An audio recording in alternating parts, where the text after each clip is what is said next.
તો મિત્રો આજે આપણે સાદું રૂપનો દાખલો ગણશું, જેમાં સંખ્યા આપણને અપૂર્ણાંકમાં આપેલી છે.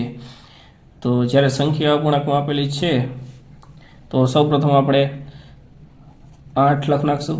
ત્યારબાદ નીચે 2નો વર્ગ છે તો 2નો વર્ગ થશે 4 પ્લસ 3નો ઘન, તો 3નો ઘન એટલે 3 તરી 9 અને 9 તરી 27 અને નીચે 3 એમ 9 અને -5. ત્યારબાદ હવે આમાં છેદ ઉડે છે એટલે આપણે આના છેદ ઉડાડી દઈશું.